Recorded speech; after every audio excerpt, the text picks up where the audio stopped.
My channel. আজকে তোমাদের WBS inter school টেস্টের 3 নম্বর সেটটা নিয়ে আলোচনা করব। এর আগে আমি তোমাদের দুটো দিয়ে দিয়েছি, তোমরা দেখে নেবে, ঠিক আছে।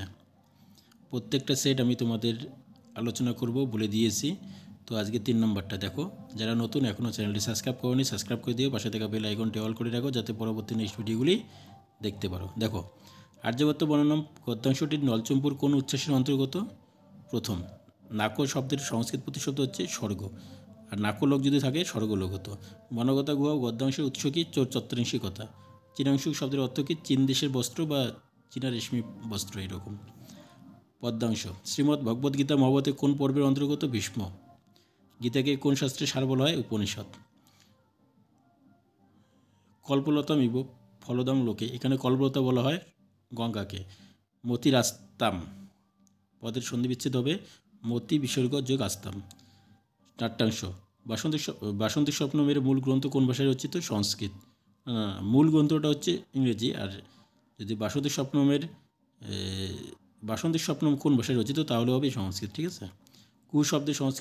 কুশব্দের অর্থ কি? অমাবস্যা।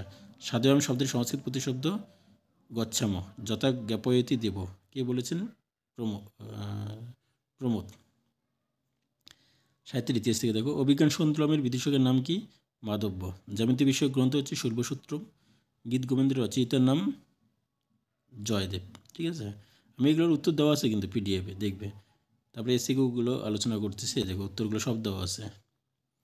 এবার এসিকিউগুলো দেখো। গদ্যাংশ। আর্যাবর্তের মানুষ কাকে উপবাস করে? একই কোশ্চেন পরপর, ঠিক আছে, স্বর্গবাসীকে, তাই এটা শর্ট করে দিয়েছে। আগের সেট দুটোতেও দেওয়া ছিল। বিভিন্ন প্রজাতি বিভিন্ন শব্দের অর্থ কি? বন।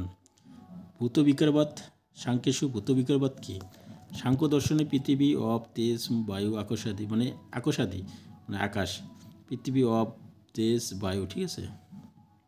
অপ মানে জল, তেজ মানে আগুন, এগুলোকে বলে। এই পাঁচটা যে আছে, এই পঞ্চভূত তত্ত্বের বিকৃতি আলোচিত হয়, একে ভূত বিকারবাদ বলা হয়। স্কন্দরাজকে? স্কন্দরাজ হচ্ছে চৌর্যশাস্ত্রের রচয়িতা। এবার পদ্মাংশ থেকে দেখো, তমসী গতির মমক হল সংসারে। এখানে তম বলতে গঙ্গাকে বোঝানো হয়েছে। বৈকুণ্ঠে তস্য নিবাস, তস্যপদের দ্বারা কাকে বোঝানো হয়েছে? তস্যপদের দ্বারা গঙ্গা তীরে বসবাসকারী বটযোদ্ধাটিকে বোঝানো হয়েছে। পরে কোশ্চেন দেখো, গঙ্গা দুটো প্রতিশব্দ আগেরটাতেও ছিল, হ্যাঁ। ভাগীরথী, সুরেশ্বরী, জাহ্নবী, কল্পলতা। কর্মেন্দ্রিয় কি? সেম। কর্মেন্দ্রিয় 5টি, যথা বাক, পানি, পাদপায়ু, উপস্থ। নাট্যাংশ থেকে দেখো, দিয়তং দয়াদ্রং চিত্তম, কে কাকে বলেছেন? দিয়তং দয়াদ্রং চিত্তম, এটা হচ্ছে হিন্দু শর্মা রাজা ইন্দ্রবর্মাকে বলেছেন। দর্শ শব্দের অর্থ অমাবস্যা। সাধয়াম শব্দের সংস্কৃত প্রতিশব্দ কি? গচ্ছাম। এইরকম কোশ্চেন আসবে না, কারণ কি এসিকিউতেও দেখো আছে, এমসিকিউতেও আছে। কৌমুদীর পিতার পছন্দের পাত্রকে? বসন্ত, মকরন্দ। একটা জিনিস, সাধয়াম শব্দের সংস্কৃত প্রতিশব্দ, এটা কিন্তু ইম্পর্টেন্ট কোশ্চেন, কিন্তু এসিকিউ এমসিকিউ দুইটাতেই একসঙ্গে দিবে না, এটাই বললাম। সাহিত্যের ইতিহাস।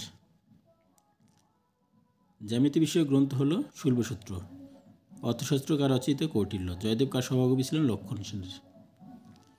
এবার ব্যাকরণটা দেখো, কাকেব্য মধুকং রক্ষ, ঠিক আছে। এটা দুইটা হয়, কাকেব্য হয়, মধুকং। আমি এটা লিখিনি, নেক্সট ভিডিওতে আমি দিয়ে দেবো, ঠিক আছে। তারপরে হচ্ছে দেখো, ভিক্ষুক ও পাদেন খঞ্জ, আগেরটাও সেম ছিল আগের সেটে।